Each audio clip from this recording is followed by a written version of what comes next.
Good morning, everybody. I'm Mrs. Vijayalakshmi Ramakrishnan, your physics tutor. Today, I'm going to cover work, power, and energy. I have actually divided this into two parts. Today, one part I'm going to take today, and the next part I'll be taking tomorrow. When you come to the weightage of this chapter, it is 4% weightage. That means you can expect 2 to 3 questions from this, right? 2 to 3 questions from this. So before that, let me briefly run through the how to access the play6.com, how to go to the practice papers, and then how can you get the access for the practice session also. This is the Play6 homepage. Before that, go to the play6.com website. You get the homepage here. Go to the practice section here. Click that. You have NEET, you have the different package. Select the package, that is the NEET premium package here. Click on that. You have the revision notes. In the revision notes, we have summarized for all the 3 subjects, physics, chemistry, and biology, for all the topics, which is current NEET syllabus, which belongs to the current NEET syllabus. So you can see this. All the chapters are there. And we have summarized the formula, the concept which you have to exactly learn for the NEET exams. So if you are thorough with these concepts and these formulae, it is enough. You can as well score very good results. You can crack out very easily. Okay. So quickly, let us go to the NEET revisions. Today, I said I'll be going with work, energy, and power. Right. Work done by constant force. Work done by a constant force. Already you have studied in your earlier classes, like say that work done is equal to force into displacement. So whenever it is now going to be oblique or through an angle, like say when you are pulling a trolley or a child pulling a toy which is now tied with a string. Now you can see that the force applied is now going to be up, through an angle with the displacement. So W is equal to, in that case, it is now going to be Fs cos theta. So, you know, whenever it is cos theta, it is now going to be the dot product of vector dot product. So W is equal to F vector dot S vector, which is equal to F cos theta dot S. So so this is now going to be work done by a constant force. Work done by a variable force. That is now going to be the curve, which is now going to be the area which is now under the curve. So suppose if the force is not constant, you can say W is equal to integral of x1 to x2 F dot ds or dx. Here we are taking the displacement as dx, the small displacement as dx. So the area under the force, this is the force displacement graph, right? So the displacement is on the x-axis and is the force on the y-axis. So it is now going to be the force displacement graph. So area of the curve, area under the curve in the force displacement graph will now represent the work done. Now the SI unit of work is now going to be joules. Remember, the SI unit of work is joules. Work done by a body does not depend upon the time taken to complete the work. Remember, work done does not depend upon the time taken to complete the work. Now, force can be of 2 types. One is a conservative force and the other is non-conservative force. For conservative force, work does not depend on the path. It depends only on the initial and the final position. What are conservative force? Conservative force are those where the internal force does not come into existence. It is now going to be acted upon only by the external force. Examples are gravity, spring force, electrostatic force. Work done in the, here the work done in the round trip is now going to be 0. Remember, for conservative force, work does not depend on the path. It depends only on the initial and the final position. Example, gravity, spring force, etc. And for non-conservative force, what are non-conservative forces? Non-conservative forces are those forces where the internal force comes into action. So in those cases, work done not only depends upon the initial position, but also depends upon the path. Example, friction, viscous force, etc. So work done in the down trip is now non-zero. Remember that. It is not zero. It is non-zero. So forces are velocity dependent and retarding in nature. Work done is not completely recoverable. Work done against a non-conservative force may be dissipated as heat energy. It's a very important point to remember. Work is not completely recoverable. Work done against a non-conservative force may be dissipated as heat energy. Okay, now let us come to this work done by conservative force. In the first format, when constant force is given, whenever the force is constant, dW is equal to F vector dot dr vector, where when you resolve this displacement into three components, you get it as along the I, J and K vectors, you get dr vector is equal to dxi vector plus dyj vector plus d2k vector. In the second format, when f is given as function of x, then dw is going to be equal to f vector dot dr vector. Here, the function is now going to be resolved into both function and the displacement will be resolved into two components along their respective vectors. That is fxi vector plus fyj vector plus fjk vector. Fzk vector. That is wrongly printed. Fzk vector. Remember, fxi vector plus fyj vector plus fzk vector dot dxi vector plus dyj vector plus dzk vector. So therefore, dw is now going to be fx dx plus fy dy plus fz dz, because we said that is now going to be the integral part, right? So we are now simply going to integrate the following when it is now, this is the case when force is a variable. Remember that. Next, coming to the work done by spring force, WSP stands for that. So that is equal to K by 2 times x12 minus x2, x1 squared minus x2 squared, where x is now going to be the extension for natural spring, and this is now going to be the displacement. X1 to x2 is now going to be the displacement, and k is the spring constant. Spring constant is going to be a constant. It will be given to you, so we can easily calculate it. Okay. Next is work energy theorem. Work energy theorem states that W is equal to Kf minus Kh, which is now going to be equal to delta K. That is, here K stands for the kinetic energy. Remember, K stands for the kinetic energy. You know, the kinetic energy is the energy possessed by a particle by virtue of its motion.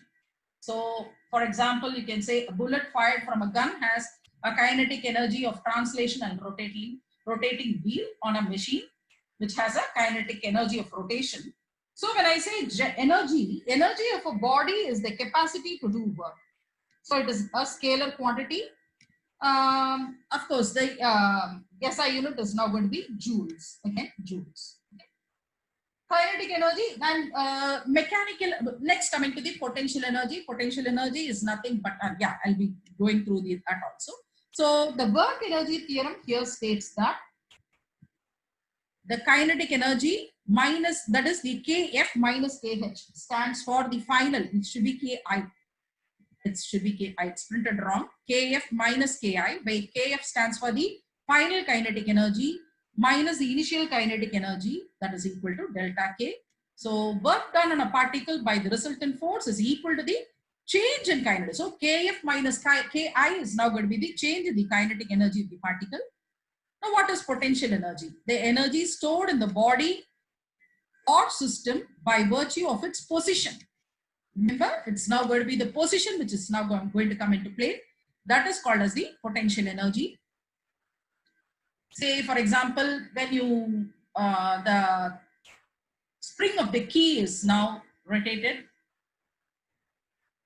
that can be stored as a potential energy. And when a body is now going to be on the tip of the inclined plane and it is ready to fall down, there you say. So whenever a body is said to be raised to a height h, you say it is now going to possess gravitational potential energy, which is given by U is equal to G m1 m2 by R.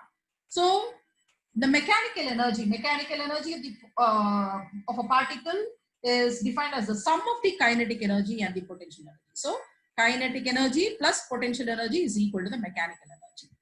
So potential energy delta V is given by minus of integration of I to F, that is the initial position to the final position, F vector dot dr vector, which is equal to minus W.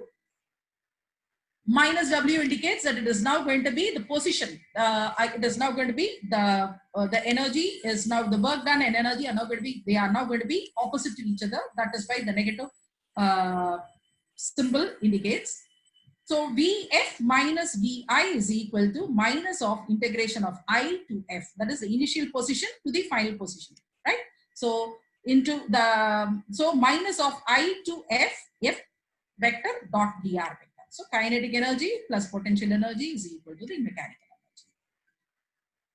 I told you the gravitational potential energy is now going to be, whenever the object is raised through a height h, you say it is now going to possess gravitational potential energy. So gravitational potential energy U is equal to G m1 m2 by R, where G is the gravitational constant, m1 m2 are the masses, and R is the distance between the two masses.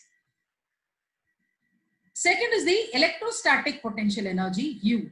Electrostatic potential energy U is equal to R into Q1 Q2 by R, where R is a constant, Q1 Q2 are the two charges.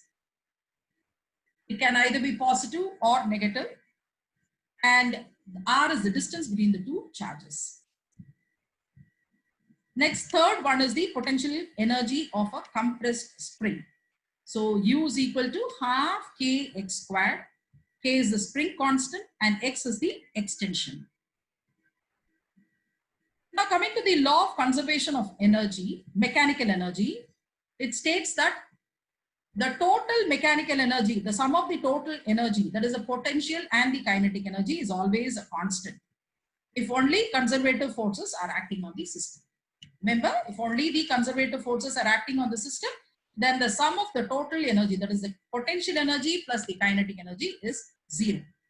This is the law of conservation of mechanical energy. Next, coming to power. Now, you know, power is nothing but rate of doing work is called as power. Power is equal to work divided by time. It is wrongly printed as line, it is time. So P average is equal to delta W by delta T. So P instantaneous, you can say limit delta T tends to 0, then dW by dt is equal to F dot ds by dt, which is equal to, but in ds by dt, you know, it is nothing but velocity. So F vector dot v vector.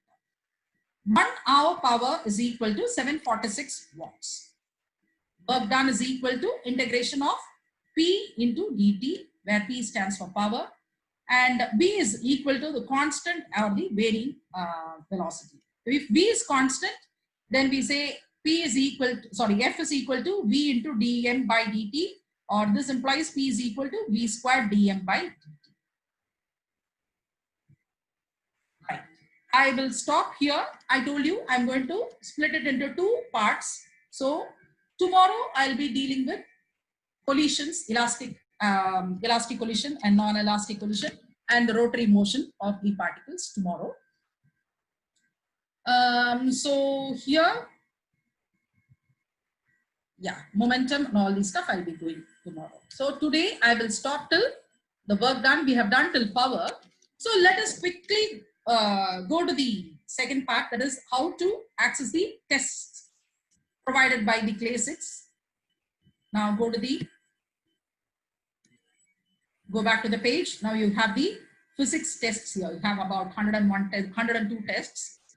For chapter wise, we have all the physics, chemistry, biology, and we also have the NEET full tests, about 38 tests. You can take any number of tests. And now if you want to take the physics test, click on to the physics. You have the chapter wise tests. So here the blue bubble indicates that you have not taken up the tests. Red bubble states that it's a random test. Green, you have attempted the test, and yellow is you can continue the test. It's an incomplete test. So even if you have taken the test, you can take it any number of times. You can go through the neat concepts here. You see the revision notes, all the concepts which you have summarized. You can go through that one by one. And once you are thorough with all the concepts, you can as well go and take the tests. We are now going to the work, power, and energy. I'm going to the first test. Click on test, take test. I understand, go to the test, click that. Now we come to the first question. Work done by the conservative force on a system is equal to the change in kinetic energy of the system, the change in potential energy of the system, the change in total mechanical energy of the system, none of these. So which can be the correct option? Now, you know, just now we were talking about the potential energy and the kinetic energy. So change in potential energy is equal to the change in work done. So work done by the conservative force on the system is equal to the change in the potential energy of the system. So change in potential energy of the system should be the correct option. Click on that, save, and go to the next question. Force acting on a particle is given as 2I plus 3J Newton. Work done by the force is 0 when the particle is moved on the line 3y plus kx is equal to 5. The value of k is 1. Now let us quickly solve that. He says work, now you know work done is going to be 0 if force is, so it is now given as force is equal to, now you know, but when will be work done 0 if force and displacement are perpendicular to each other. So I can put it like, say, just a second, children. Yeah. So force is equal to, just a second, children. It's scribbling once again. Let me rub this off. Yeah. So force is equal to, it's given as 2I plus 3J newtons. Now, you know, if force is perpendicular to displacement, then it is 0. Work done is 0. So you can say whenever the force is perpendicular to displacement, then work done is equal to 0. Right? Now it is given that the slope of the line 2, 3 to the origin. So you can say y is equal to 3 by 2x plus c. Okay. Slope of the line joining the, so here it is clear that this is now this is of the form y is equal to mx plus c. So m stands for slope. So 3 by 2x. Okay, that is now here the equation, now you can see the see 2, 3 is now going to, 2 is now going to be the x component, and 3 is now going to be the y component. So that is 2, 3 is now going to be the point. So that is why I took this to be y is equal to 3 by 2x. Now, you know, y by x is now going to be the slope. So that is why we got this equation. Of course, we don't know c. Let us put the c as c. So now comparing with the equation which they have given, 3y plus kx is equal to 5, right? So this implies you can rewrite the equation as y equals minus k by 3x plus 5 by 3. Now you know the work done by the force is 0, so that means force is perpendicular to the displacement. Whenever the perpendicular, two lines are perpendicular, you know, the slopes, the product with the slope is now going to be minus 1. So this is the slope here, and this is the slope of this equation. So now let us multiply that. So m1 and m2. So 3 by 2 times minus k by 3 should be equal to minus 1. Or simplify this, you get k is equal to Let's see which option is correct. A is equal to 2. D option is correct. So click that, save that, go to the next question. A force of 0.5 Newton acts on a body of mass 5 kg initially at rest for 1 minute. Find the work done by the force. This is quite simple. Let us solve this. Now you know W is equal to force into displacement.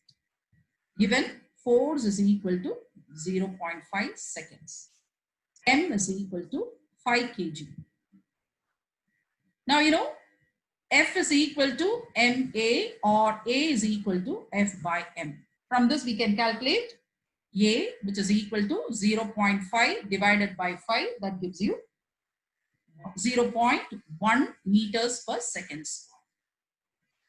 Now you know time is given as 1 minute, which is equal to 60 seconds. Now initial velocity U is equal to 0. Let us calculate the displacement using the formula S is equal to UT plus half AT square. Having known UTA, we can now calculate, quickly substitute. This becomes 0 plus half times A is 0.1 into 60 times 60. So that gives you 180 meters. Work done is equal to, so work done is equal to force into displacement. Now you know force is given as 0.5 and this is displacement you have calculated to be 180. So 0.5 times 180, which is equal to 90 joules. So 90 joules. Let us see which option is correct. 90 joules. D option is correct. Save that. Go to the next.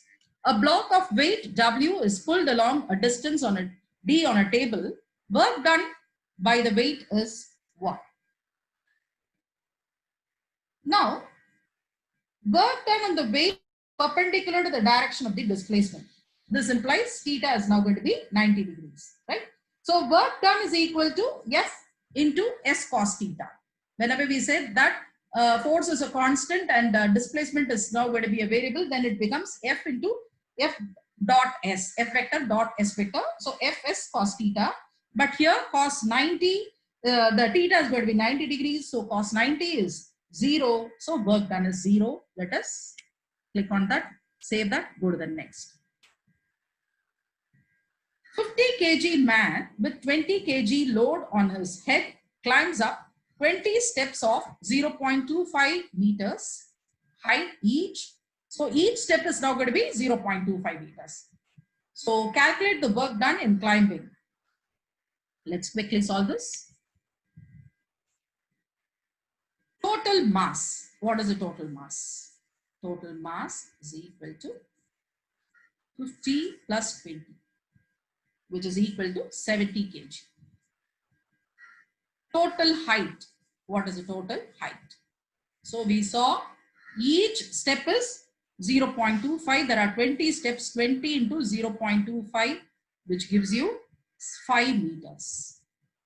What is the, now this is now going to be the potential energy. So work done is now going to be, because it's virtue of its height, right? So which is equal to mgh. Having known all the values, G you can take it as 9.8. So 70 into 9.8 into 5, which is equal to 3430 joules. Okay, 3430 joules. Let's see which option is correct. D option is correct. Save that. Go to the next. A spring with a spring force constant K equals 800 Newton per meter has a length of 5 centimeters. Work done in extending from 5 centimeters to 15 centimeters is what? This is quite easy.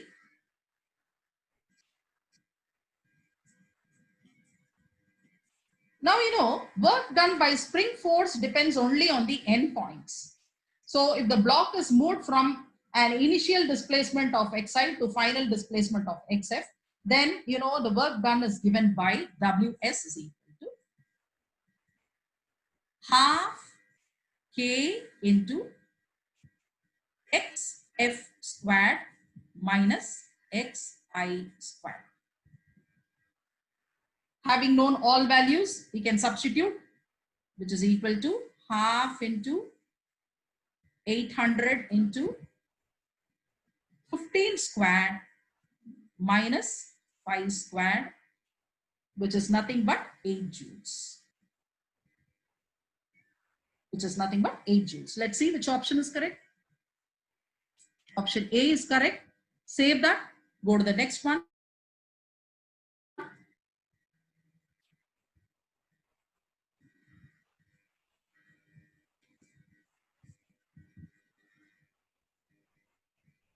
Yeah.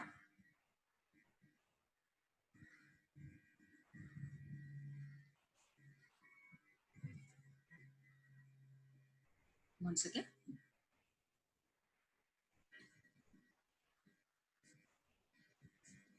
Yeah. Go to the next one. Yeah. The seventh question.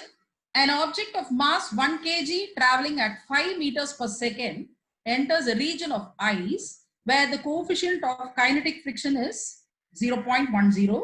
Find the distance the object travels before coming to rest. Yeah. Here we have to apply the work energy theorem. Let me clear this. By work energy theorem, you know W is equal to delta Ke. There is a change in the kinetic energy. So W is equal to minus Fk into D. Where Fk stands for the frictional force here. Frictional force due to the kinetic energy. Okay. So now that is going to be equal to minus mu K, where mu K is the coefficient of kinetic friction, N into D, or I can now simply put it as where N is the reaction here. Okay. N is the reaction. So which is equal to minus of mu K into mg into D. Reaction is now going to be, you can take it as mg, that is the weight, right? That is now going to be the weight. So mg into D. So delta Ke is equal to half into m into Vi square. So now you can equate both. So minus mu K mg D is equal to half m into Vi square. Now you know D, or from this you get m and m gets cancelled. Now you get D is equal to 1 by 2 mu G. So this is also a negative. So you can as well cancel, the negative sign also gets cancelled. So you get it as 1 by 2 mu G into Vi square. Now you know all the values. Substitute 1 by 2 times 0.1 into 9.8 into. So therefore, that is now going to be, from this we can calculate that is, it is now going to be 13 meters. From this we can understand this is now going to be 13 meters.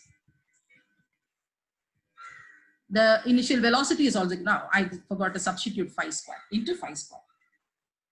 Right? So that gives you, after calculating, you get it to be 13 meters.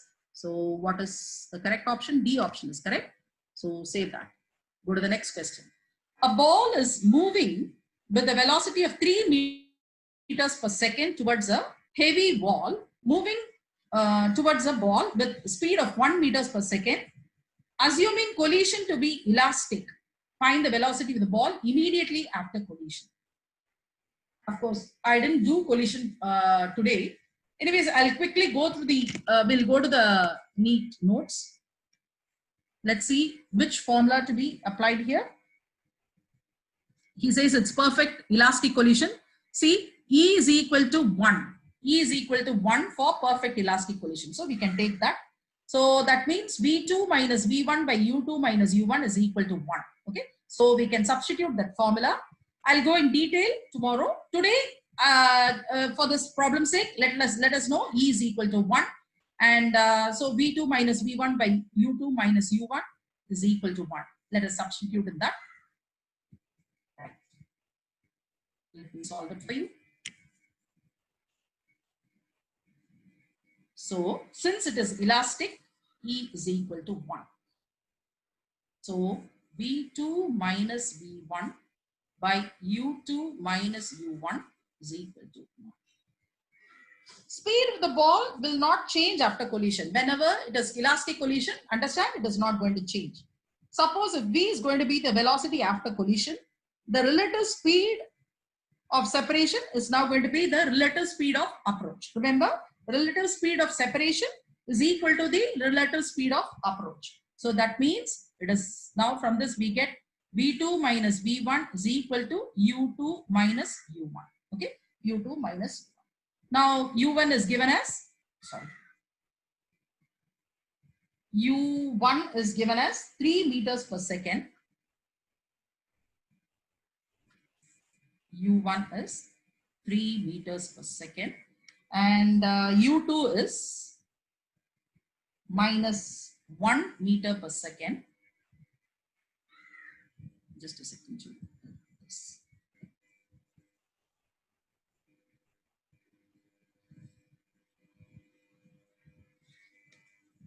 Yeah, minus 1 meters per second. Substitute that, you get it as minus 1 minus V is equal to 3 minus of minus 1, which is equal to, so from this we get, after calculating, this implies V is equal to minus 5 meters per second.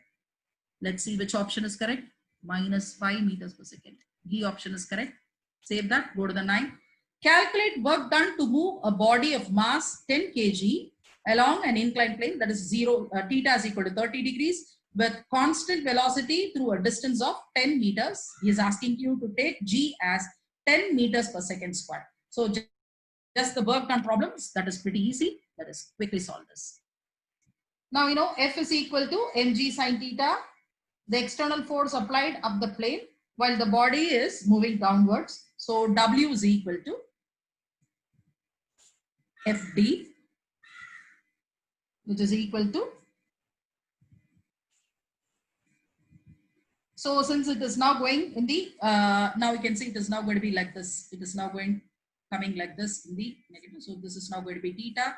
So we have to take this. So in this case, it is now, we'll be taking it as the sine theta here. Okay. So it is now going to be, the force is now going to be mg sine theta. Okay.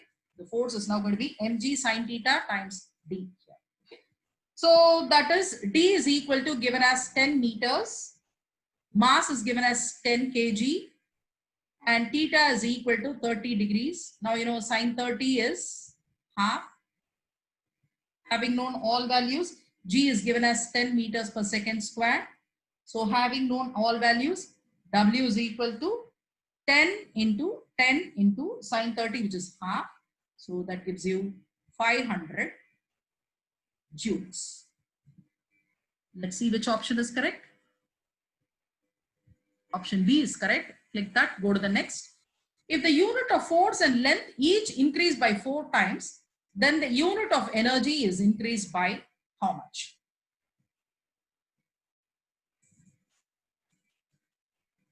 Dimensionally, you know, what is the dimensional formula for F? F is given by ml t to the power of minus 2. And of course, for length, you know, it is simply L. So energy, you know, is nothing but energy is F into D.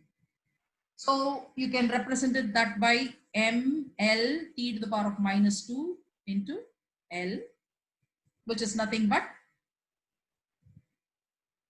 m L squared t to the power of minus 2.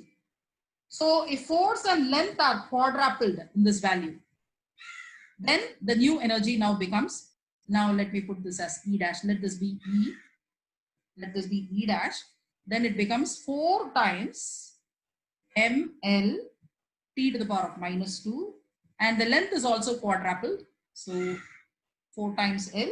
So now that becomes 16 times ml t to the power of minus 2. So the unit of energy is increased 16 times. Option B is correct. Click that. Go to the next question. A body of mass 10 kg at rest is acted upon simultaneously by two forces, 4 newtons and 3 newtons at right angles to each other. The kinetic energy of the body at the end of 10 seconds is how much?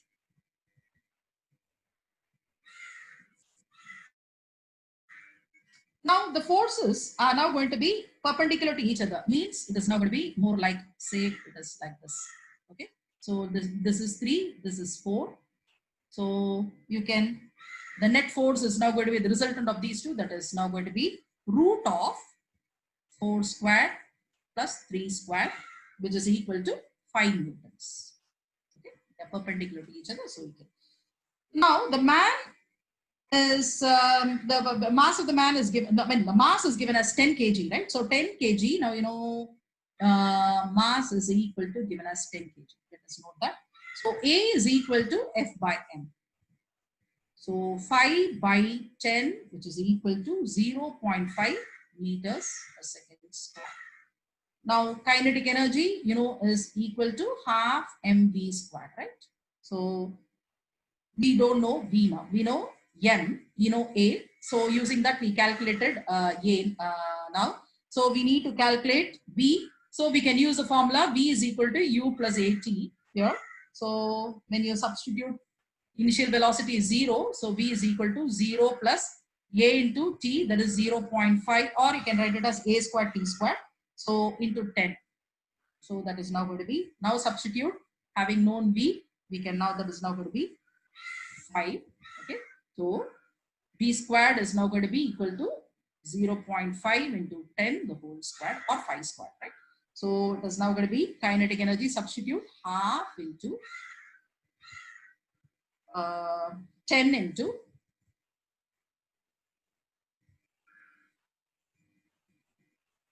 let me see once again. The time is given as 10 seconds. Yes, time is given as 10 seconds. So you can take it as, you can just put it as AT the whole square. Instead of V, we can put it as AT the square. That is equal to half into 10 into, that gives you 5 the whole square, right? That is equal to 25. This gives you 5, which is equal to 125 joules. Which option is correct? First option is correct. Click that, go to the next. A ball is released from a certain height. It loses 50% of its kinetic energy on striking ground. It will attain height again equal to the same height, half of the initial height, 3/4 the height, or 1/4 of the height. Let us calculate that. He says it is losing 50% of its kinetic energy on striking the ground.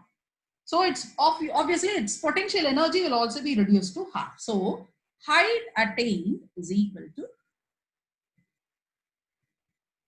half the initial value of height, half the initial height, half h. Let me put it as initial height.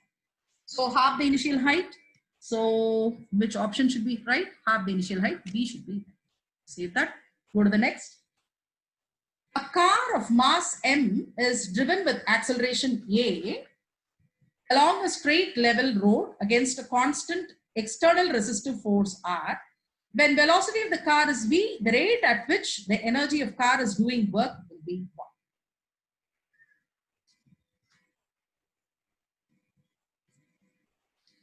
Okay. Now look, force required to oppose a resistive force and move with acceleration is now going to be given as R plus M. Now you know power is defined as, so we saw in the notes, we saw that power is now going to be, see, we saw power is nothing but rate of doing work, that is work by time. Okay, let us go to that. So power is rate of doing work. So we can take power is equal to, P is equal to, you can also write it as force into velocity, right? Force into velocity, which is equal to, force is what? R plus M, and velocity is given as V. So it is now going to be R plus M times V. Which option is correct? R plus M. So option C is correct. Save that, go to the next. it should be actually MA. Yeah, R plus MA. So obviously it should be, because force is MA, right? Here it is now going to be R plus MA, the resistive force plus the existing force. So that is now going to be the total force. So I can put it as F is equal to R plus MA. That is why it was R plus MA times B. So option C is correct. Now going to the 14th question. Power of, from an automatic gun, a man fires 360 bullets per minute with a speed of 360 kilometers per hour. If each weight 20 grams, each weight of each bullet is 20 grams, then the power of gun is what?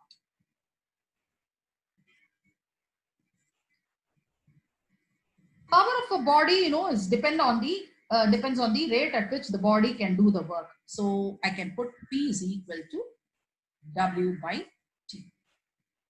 But W is equal to F into D, that is force times displacement. Force is equal to M into mass into acceleration, so M into A into D. 360 bullets are now fired in 1 minute. That means for 60 seconds. Okay, 360 bullets for 3 seconds. Therefore, time taken for 1 bullet will be what? Time taken for 1 bullet is now going to be 60 divided by 360, which is equal to 1 by 6 seconds. Now V is equal to U plus AT, you know that. But initial velocity is 0, so put U is equal to 0. Therefore, V is equal to, acceleration is 1 by 6. So that into T is 60, which is equal to, 1 second, 360 per hour, right? Per minute, 360 bullets with a speed of 360 kilometers per hour.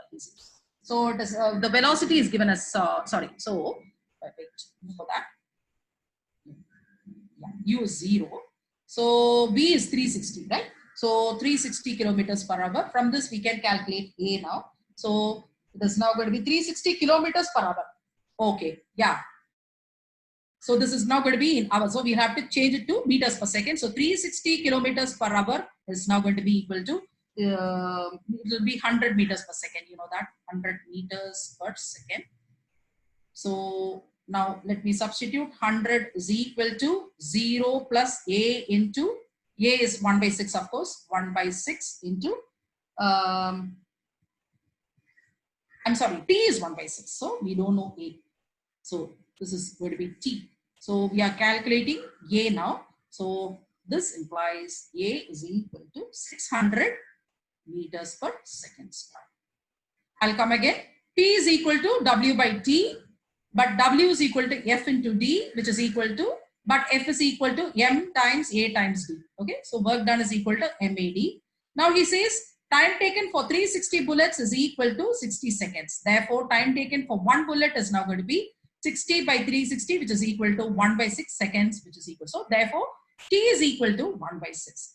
Now we need to calculate A. He says, now look at the question. He says it is now moving with a velocity of 360 kilometers per hour. That means it is now, B is given in 360 kilometers per hour. We need to change it to meters per second, which is nothing but 100 meters per second. So substitute 100 is equal to initial velocity is 0, 0 plus time is 1 by 6 times A. Therefore, A is equal to 600 meters per second. Now substitute for displacement. S is equal to 0 plus half AT squared. That is half into A is 600 into time is 1 by 6. So 1 by 6 the whole squared. So that gives you 25 by 3. So that is equal to 25 by 3 meters. Sorry, 25 by 3 meters. Now power is equal to work by time, which is nothing but 20 into 600 into 25 by 3 divided by 1 by 6. 20 is the mass, A is the acceleration, displacement is 25 by 3. Now simplify this, substitute, simplify this, you get to be equal to 600 watts. Let's see which option is correct. 600 watts. Option D is correct. Now coming to the last one. A car of mass m moving at a speed v is stopped at a distance x by friction between the tire and the road. If the kinetic energy of the car is doubled, its stopping distance will be what? Fine. Let's quickly solve this. Now here it is, the force, the acceleration is applied, is due to the brakes, right? So A is now going to be retardation. And that is due to the frictional force 2ax, okay? 2ax, where A stands for acceleration and x is the stopping distance. That is equal to v squared. V squared. So now you know kinetic energy is nothing but kinetic energy is equal to half mv squared. Okay, half mv squared. So you can now substitute half into m into, instead of v squared, we can now put it as 2ax. That is equal to max. That is the max, where m stands for mass, a is the acceleration, and x is the stopping distance. Yeah. Now, you know, from this we can infer that kinetic energy is directly proportional to x. Okay, kinetic energy is directly proportional to x. So if the kinetic energy is doubled, then the distance is also doubled. So let's see. Oh, the test is over. Just a second. Let me click on that question.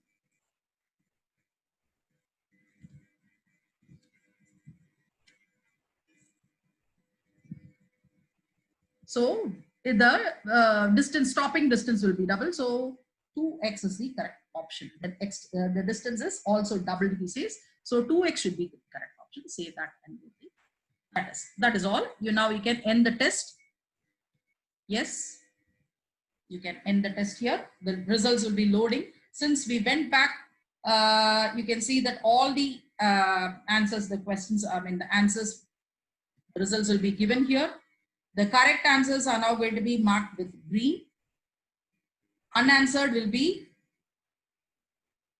because since we went back and came, this is now showing as if we have unanswered the questions. And 0 is the incorrect answer. Suppose you want to verify your answer, whichever question, whichever question went wrong, you can as well click, say for example, if you had answered the question 2 as incorrect, then click on that. That will show the correct answer. You can also have the explanation down. See, you have the explanation part down. You can as well check with that whether your answer is right or wrong. Close. Go back. You can still, you can infer that by calculating the number of number of questions unanswered. You can as well judge yourself. Okay, I am done with this. I have not done this test well, or I have to do some more practice. So go back to the revision notes. You can as well make thorough of all the concepts again.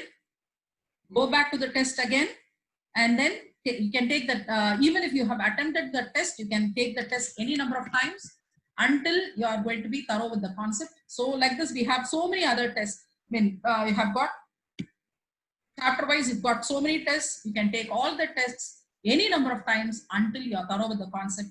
Every time go to the neat notes, make yourself thorough with all the concepts, and then attempt the test. You are sure to get a very good result this time. With this, I have come to an end with this today's session. Tomorrow I'll be going with the second part, that is the collision part. We'll be doing more about this, the collision, and how the recoil of the gun and all those stuff. Elastic collision and inelastic collision, rotation motion, all that stuff I'll be going tomorrow in detail. So until then, it's goodbye from Mrs. Vijayalakshmi. See you guys tomorrow. Bye.